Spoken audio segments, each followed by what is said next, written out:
Olá! O Jornal Parlamentar com resumo do mês de abril está no ar.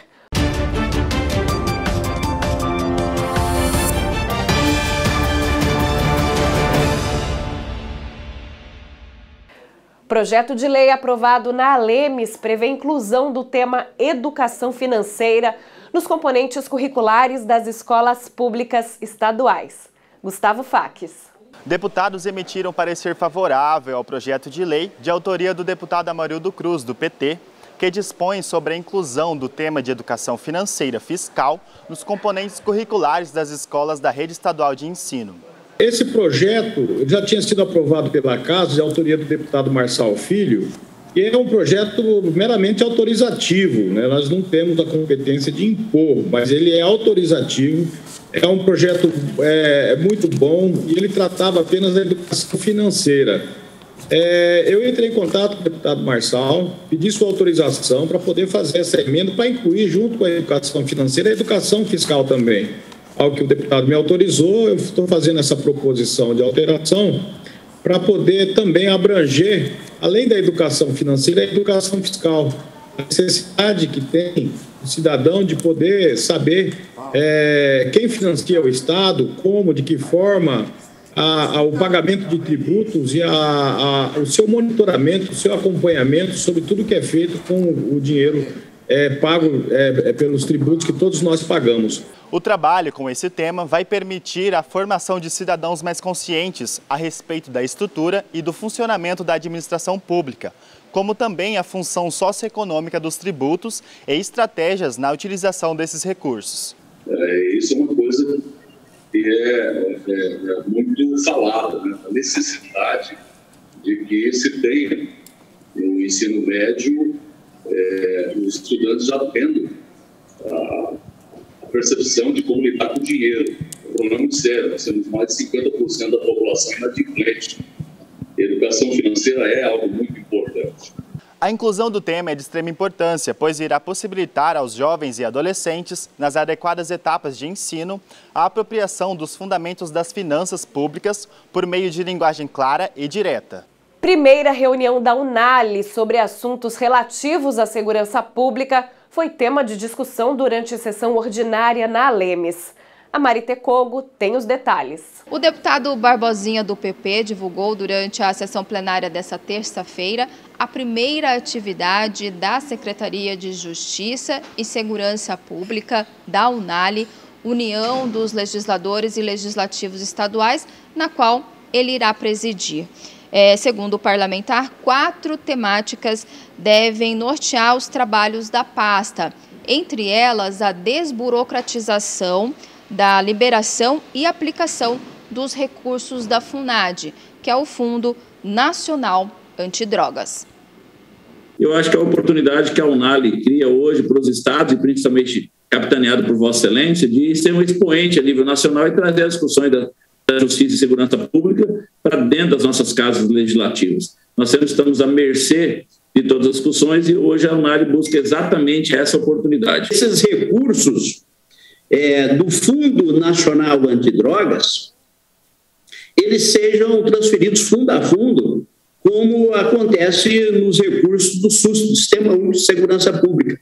Hoje, para se ter uma ideia, os estados, por seus respectivos conselhos estaduais antidrogas, o SEAD, o estado ele é responsável pela prisão, ele é responsável pelas análises, né, se o material apreendido efetivamente se trata de droga, pela apreensão e cuidado com os objetos apreendidos. O Conselho realiza esses leilões para vender esses objetos apreendidos. E aí, deputado Kemp, esse dinheiro proveniente da apreensão, né, de objetos provenientes, né, do tráfico, notadamente o tráfico internacional, esse dinheiro ele é encaminhado pelo Estado para esse Fundo Nacional Antidrogas, e depois um pequeno percentual, para ele voltar para o Estado, é preciso que o Estado apresente um projeto dizendo aonde ele vai gastar os 20% que compete ao Estado. Então, na verdade, o Estado faz tudo, ele prende, ele apreende, ele cuida desses objetos apreendidos, ele faz o leilão, e aí, deputado Neno Razucchi, ele manda o dinheiro para Brasília, para depois, anos depois, receber um pequeno percentual de volta.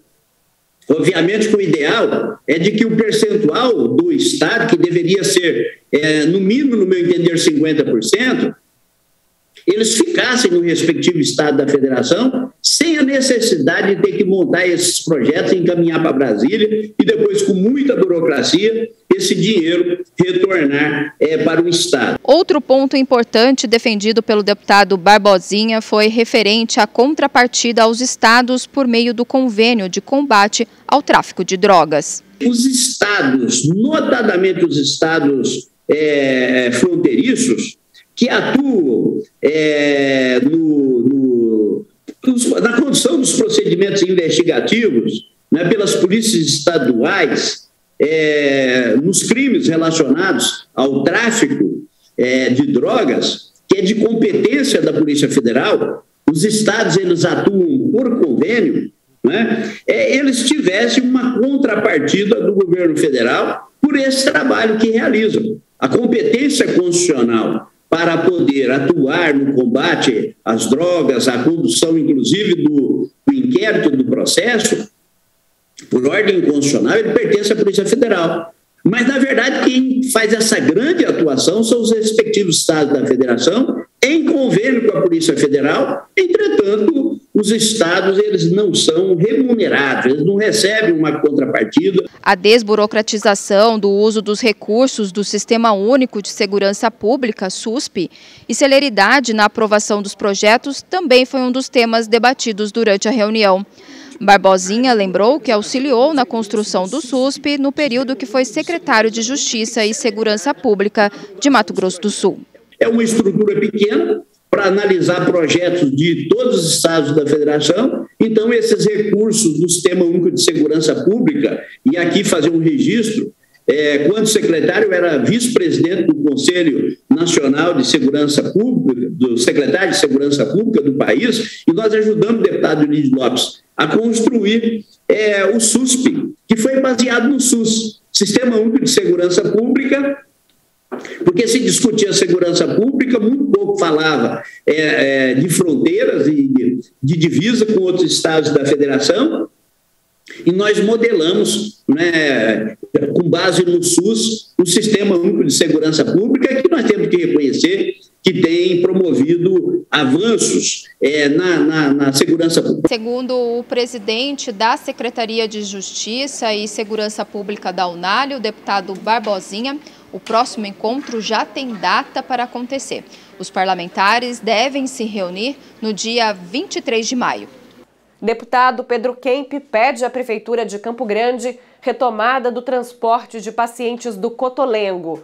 O local atende pessoas com paralisia cerebral. O deputado estadual Pedro Kemp, do PT, apresentou uma indicação à Prefeitura de Campo Grande para o restabelecimento de transporte dos pacientes no Cotolengo sul-mato-grossense da cidade Morena. Recebi uma ligação do padre Valdeci, que é o responsável pelo Cotolengo, que atende pessoas com deficiências graves e deficiências múltiplas aqui na nossa capital. E ele me relatava que alguns pacientes não estavam sendo transportados mais pela Prefeitura de Campo Grande e, portanto, estavam em casa sem atendimento. No Cotolengo, as pessoas recebem atendimento de fisioterapia, fonoaudiologia, nutrição, pedagogia, terapia ocupacional e o acompanhamento médico. E a falta nos atendimentos pode atrasar o desenvolvimento, além de causar o risco de regressão dos quadros dos pacientes. A instituição atua há mais de 25 anos e atende pacientes que possuem sequelas neurológicas graves e paralisia cerebral. E quando não são transportadas pela Prefeitura, ficam em casa sem atendimento. É um trabalho excelente que é prestado pelo Cotolengo sul-mato-grossense. E muitos assistidos somente conseguem chegar a esta instituição através do transporte que é disponibilizado pela Prefeitura Municipal. Então, nós estamos fazendo este apelo à Prefeitura de Campo Grande que restabeleça o transporte dos atendidos do Cotolengo sul-mato-grossense o mais rápido possível. O Jornal Parlamentar vai para um rápido intervalo e já volta.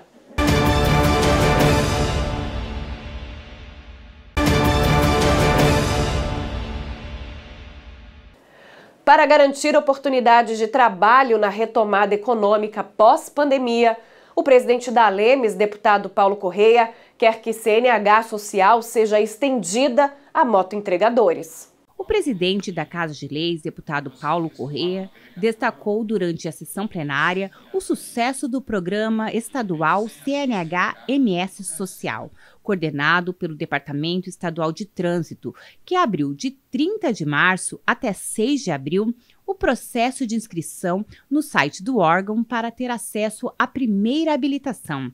O número de inscritos superou a expectativa, mais de 70 mil cadastros.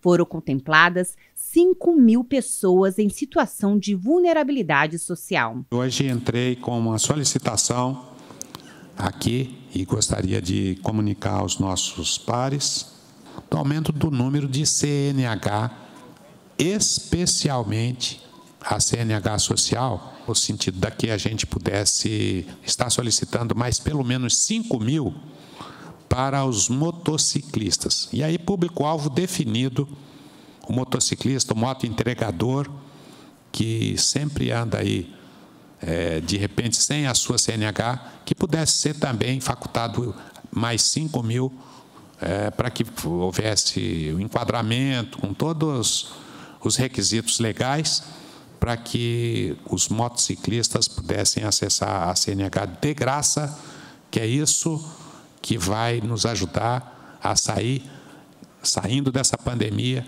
a que as pessoas possam estar trabalhando na legalidade. Que eu acho que é essa função da nossa casa, função do governo, atender os mais carentes, as pessoas que não têm condição de tirar a sua CNH. O Instituto Homem Pantaneiro, IHP, através do programa Cabeceiras do Pantanal, em parceria com o Instituto Amigos do Rio da Prata, realizou o lançamento de uma ação de preservação ambiental. O presidente da Alemes, deputado Paulo Correia, tem projetos de lei que vão de encontro às reivindicações.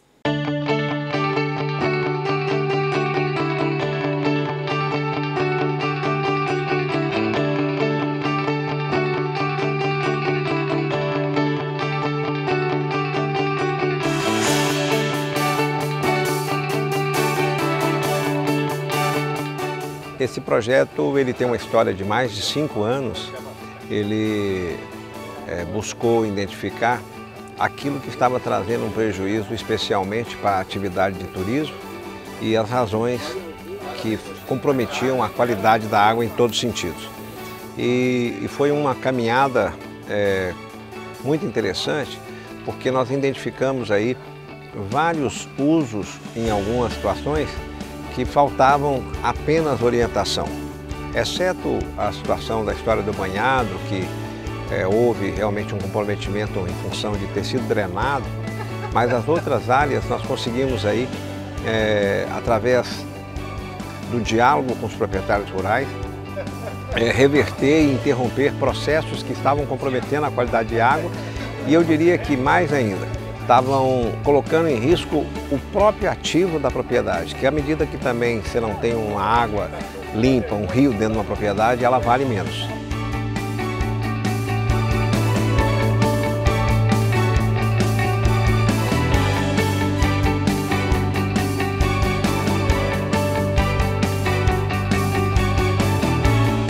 A gente está aqui no Rio da Prata hoje celebrando um momento super importante de conservação e de políticas públicas para o meio ambiente, especialmente para essa região do Rio da Prata. É um lugar extremamente importante, não só pelas questões ambientais, mas também pelas econômicas e pelo senso de pertencimento da comunidade aqui da nossa região, de Jardim e de Bonito também. Faz parte da nossa vivência cultural e histórica a conservação desses lugares, especialmente o Rio da Prata.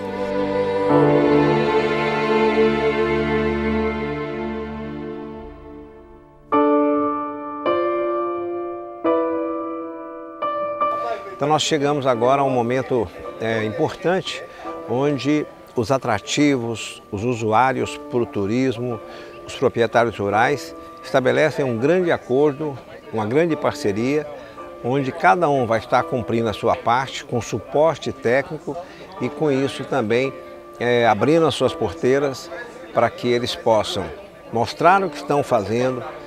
Nós vamos levar suporte técnico, mudas, e também eles poderão usufruir do benefício desses atrativos que são emblemáticos por todo o país.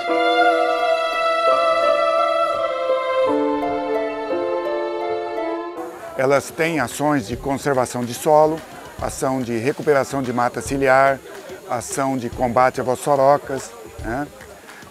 Os plantios, né? Ações de educação ambiental.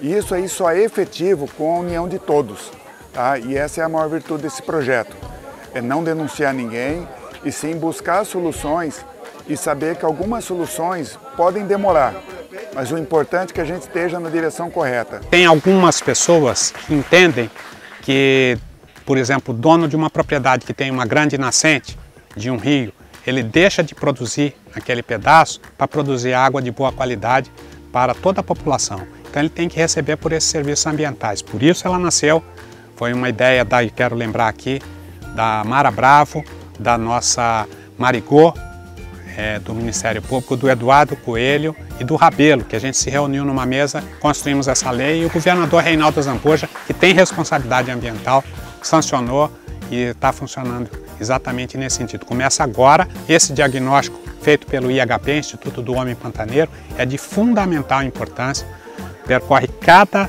nascente, cada subafluente dos rios mais largos para poder resolver os problemas para que esses rios sejam preservados.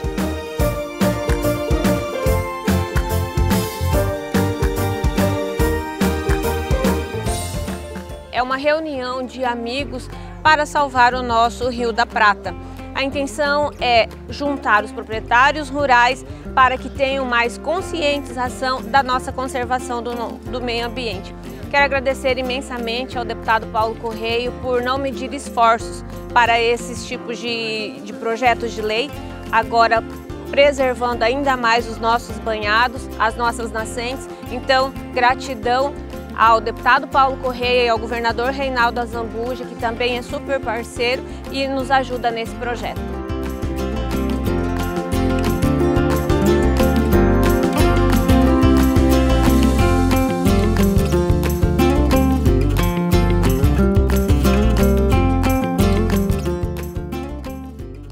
É muito importante a gente defender a indústria, defender a produção rural, mas a gente cuidar do nosso meio ambiente. E essa responsabilidade é de todos.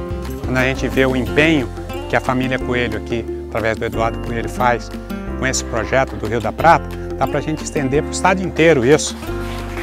E esse engajamento, Polícia Militar Ambiental, Ministério Público, todas as forças de segurança juntos com o produtor rural, eu acho que dá um molho bem interessante. Aprovamos assim o pagamento de serviços ambientais, aprovamos a lei dos banhados e a lei das águas cristalinas. Então, estou aqui hoje no Rio da Prata muito feliz de poder estar comemorando o trabalho que a gente faz no meio ambiente, um trabalho de responsabilidade para as gerações futuras. Por isso nós estamos aqui hoje.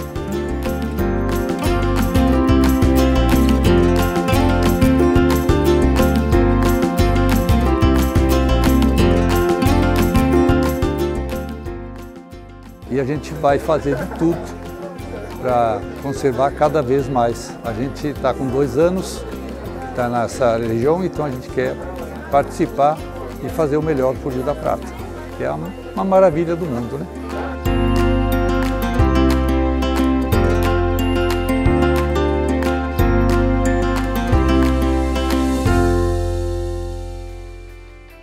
No Recanto Ecológico Rio da Prata, nós temos 2 atividades, que é a flutuação no rio Olho d'Água, por 1.600 metros, e também aqui na mesma propriedade nós temos a Lagoa Misteriosa, que é uma lagoa que já mergulharam 220 metros nela e não encontraram fundo ainda. Então é uma lagoa cristalina, de água azul, muito interessante para o visitante estarem conhecendo. Então nós temos 2 atividades aqui nessa mesma propriedade. E também nós temos uma cavalgada que percorre os campos da fazenda, conhecendo o manejo do gado de leite, do gado de corte, e unido com essa parte de conservação ambiental, visitando o viveiro de mudas, o miocárdio, a nossa horta orgânica e todos os projetos ambientais que nós desenvolvemos aqui na fazenda.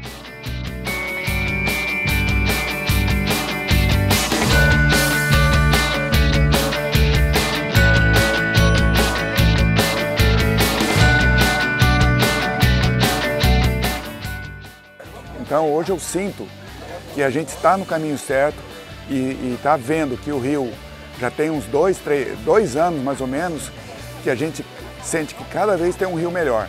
Tá? Então agora vai ser iniciado um processo de recuperação de nascentes com reflorestamento, identificar e reflorestar. Então, e o apoio do Paulo Correia, ele é fundamental para a gente ter sucesso. Ele foi uma das peças mais importantes.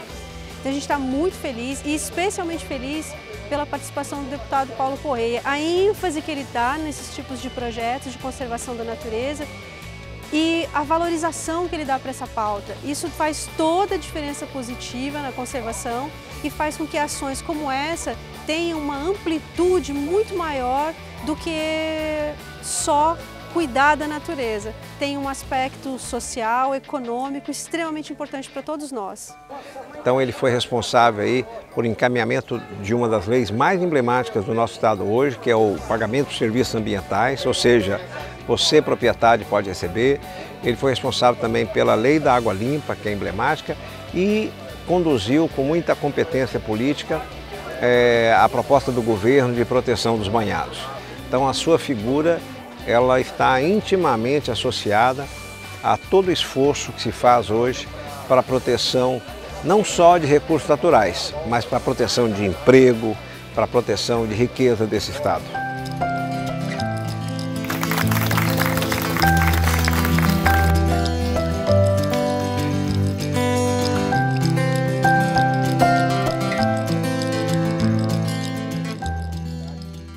Olha o tanto de gente que juntou aqui para a gente cuidar do Rio da Prata, do programa Rio da Prata. Eu acho que é cada vez mais, se a gente puder, conservar o meio ambiente, e nós estamos cuidando da qualidade de vida dos nossos filhos, dos nossos netos, das futuras gerações. Por isso estamos aqui, a Assembleia não poderia faltar, em nome dos 24 deputados daquela casa, dizer a todos vocês, estamos trabalhando pelo meio ambiente do Mato Grosso do Sul. Vamos nessa? Me ajude a preservar o meio ambiente.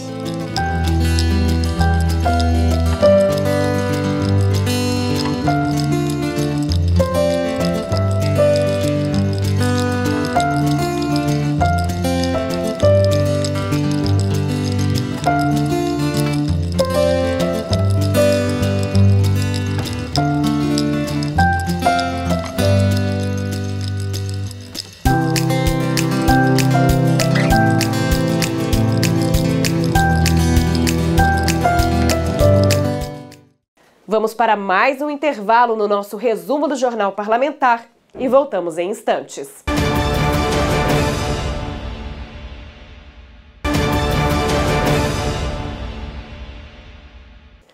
Em sessão ordinária da CCJR, integrantes dão parecer favorável para projeto que beneficia pessoas com nanismo.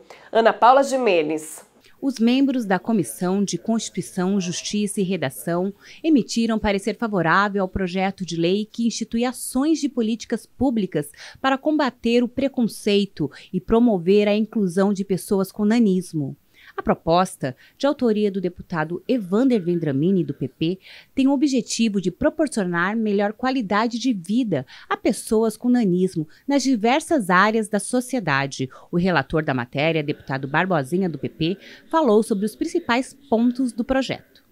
Desenvolver campanha educativa contra o preconceito às pessoas com nanismo, buscando conscientizar a população de que o nanismo é um fator que não impede a perfeita convivência dos portadores com as demais pessoas. 2. Incluir o nanismo como tema de debate e palestras com pais e alunos nas escolas e nos locais onde ocorre a possibilidade desses eventos. 3. Disponibilizar testes e exames que permitam a identificação precoce do nanismo. 4. Divulgar os diversos mecanismos de identificação precoce do nanismo em suas diversas causas. 5. Proporcionar tratamentos que permitam amenizar os efeitos do nanismo, principalmente com a sua identificação precoce. 6, criar o conceito de nanismo como especialização nas unidades públicas de saúde do Estado, propiciando o seu melhor atendimento. 7, desenvolver equipamentos urbanos mais adequados ao uso para essas pessoas.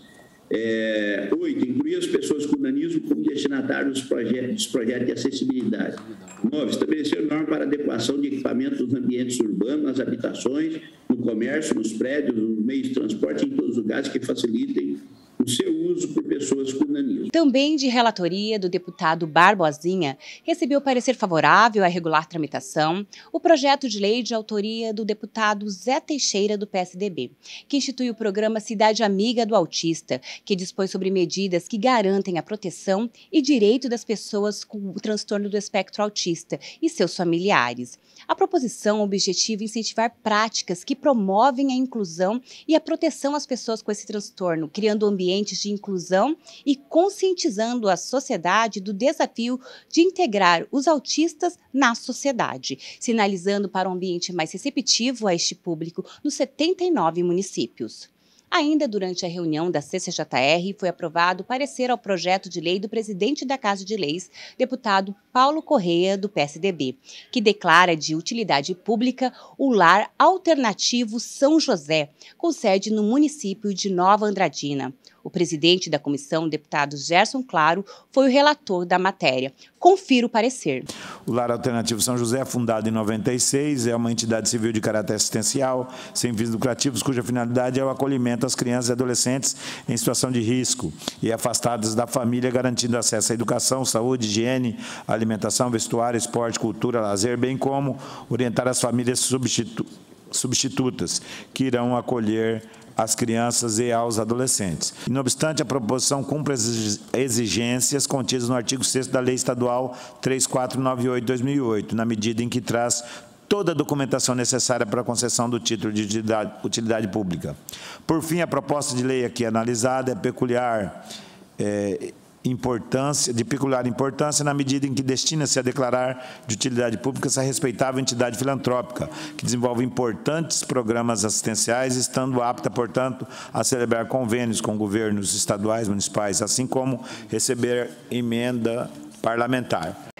Vamos finalizar a edição especial do mês de abril do Jornal Parlamentar com uma história especial na cultura e na culinária de Campo Grande. Vamos conhecer a história do Tomás e seu comércio no centro da cidade morena.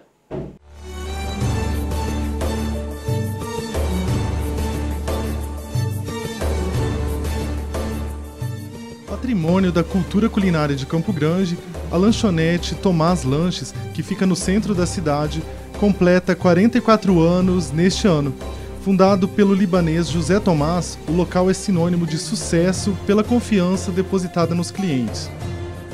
E ele propôs para minha mãe para que eles abrissem num salãozinho aqui na esquina que pertencia à família, né?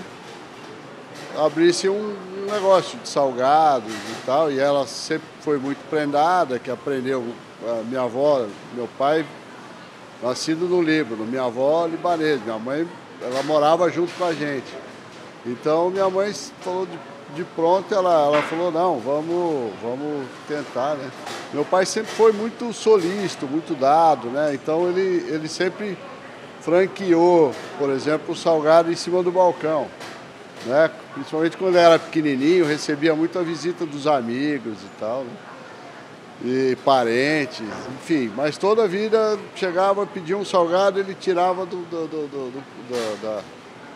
da estufa, que era pequenininha, e deixava no balcão. Aí os que iam saindo ia ficando em cima do balcão, né? Isso, até hoje a gente toca dessa maneira, né? Que acabou virando um case, né?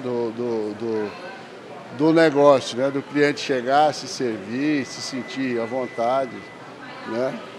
Então essa filosofia, graças a Deus, a gente conseguiu levar à frente, né?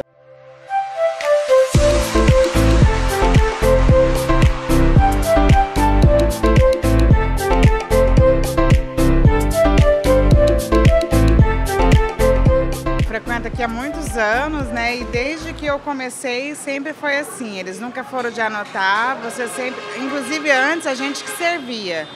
Pós-pandemia que eles começaram a servir, mas eu acho bastante interessante que a gente chega, pede, o cliente fala quantos que pegou. É legal, sinal que ele confia no cliente e a gente se sente super tranquilo, super satisfeita aqui dentro, é bem bacana. Meus avós moravam bem próximo e eu estava numa escola mais aqui na frente, então toda vez que passava tinha que lanchar aqui.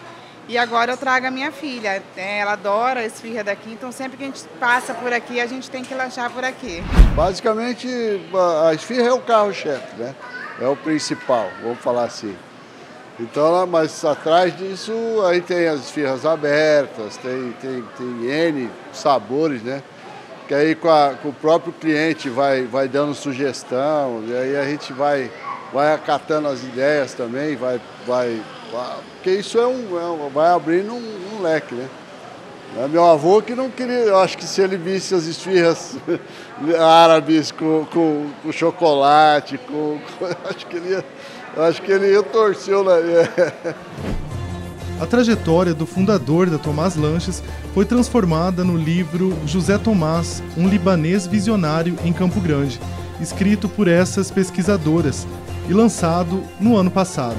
A ideia do livro surgiu a partir de uma disciplina que eu e a Mayra fazíamos no programa de mestrado e doutorado em desenvolvimento local da Universidade Católica Dom Bosco.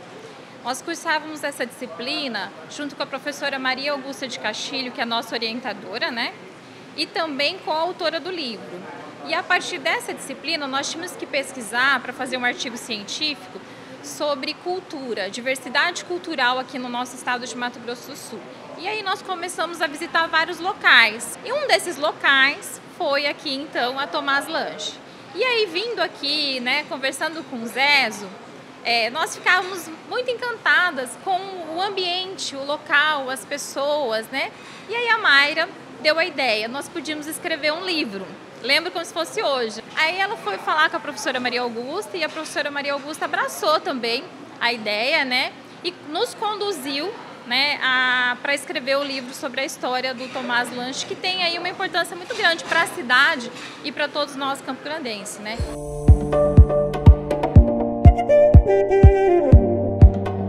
É um exemplo de empresa familiar, de gestão familiar, de empreendedorismo que deu certo e que valoriza muito as pessoas, né? Então, assim, hoje eles têm aí uma importância tanto economicamente para a nossa cidade, como social também, né? Economicamente e socialmente aqui para a nossa cidade, e um exemplo de valorização das pessoas. Então, a valorização do capital humano, que nós estudamos também lá no programa de mestrado e doutorado da UCDB, ficou muito evidente, né? Fizemos entrevista com os funcionários, fomos ver como que é o processo produtivo, né? O que os funcionários falavam sobre os empreendedores, sobre trabalhar aqui, a gente pode comprovar, né, que é uma empresa que valoriza o capital humano. No livro, além dessa valorização do capital humano, das pessoas que trabalham, né, que eles têm depoimentos, né? Então, por exemplo, às vezes eu venho comer uma esfirra, nós já éramos cliente daqui.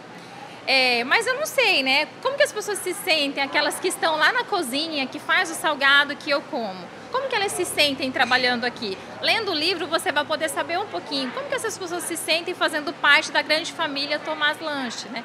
Você vai poder saber, por exemplo, que eu falei para você, que eu acho super interessante, que na caricatura que tem aqui do Tomás, né, que é o patriarca, o empreendedor que começou toda a história, né, que está dando continuidade pelos filhos, pelos netos, né, que é um coraçãozinho, é uma esfirra. São coisas que às vezes a gente não sabe, né?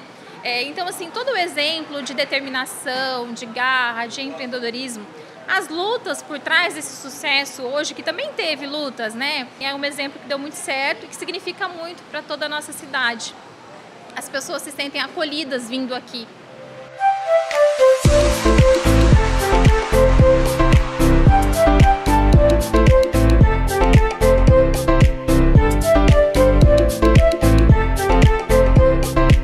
Foi interessante que nessa pesquisa a gente foi se apaixonando pela história e aos poucos a gente começou a construir uma história, né, com a família.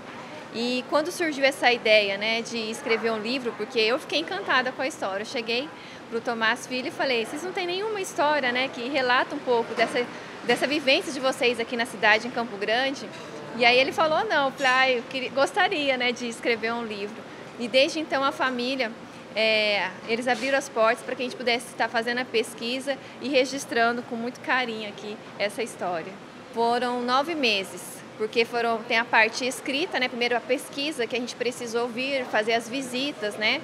Desde como é produzido o processo aqui das esfirras, e aí depois para escrever 9 meses. Eu falo assim, pelo Tomás, mais os funcionários, a família toda, os irmãos, família muito unida.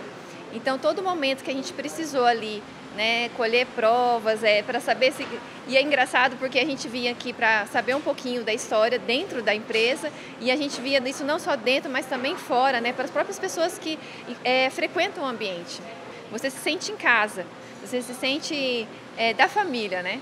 Quem vem pela primeira vez, volta. Quem não é de Campo Grande, é de outra cidade. A gente teve gente que é de São Paulo. Quando está em Campo Grande, faz questão de vir aqui, porque tem esse sentimento de pertencimento. Desde que pisou em Campo Grande, em 5 de fevereiro de 1934, José Tomás construiu uma história de empreendedorismo e sucesso. No dia 26 de maio de 78, conquistou o primeiro alvará da Tomás Lanches. Casado com Marina Mazzini, constituiu família com 6 filhos, 10 netos e 1 bisneto. Para ele, além do lucro, a empresa também deve se preocupar em oferecer uma boa recepção para os clientes. A lição surtiu efeito, já que hoje o empreendimento conta com uma segunda unidade. A primeira coisa que você tem que ter é prazer naquilo que você faz, né? Então, o fato de você receber tantas pessoas, de ouvir tanta coisa boa o dia todo, eu acho que vale a pena qualquer sacrifício, né?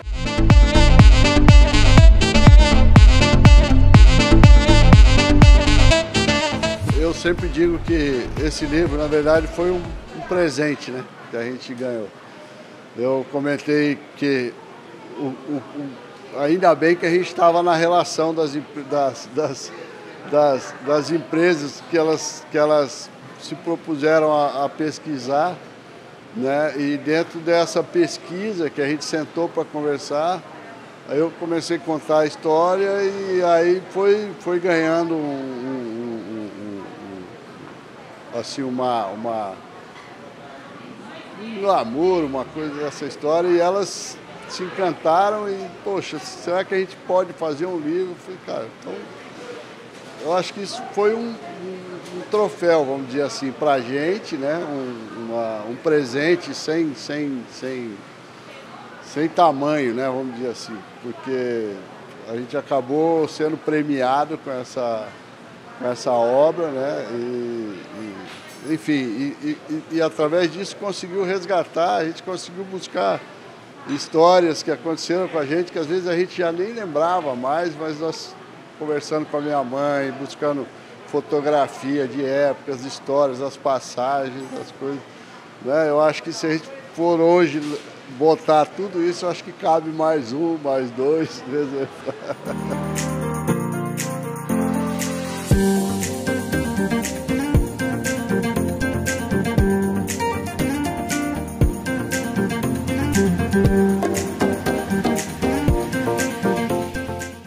O Jornal Parlamentar com o resumo do mês de abril fica por aqui.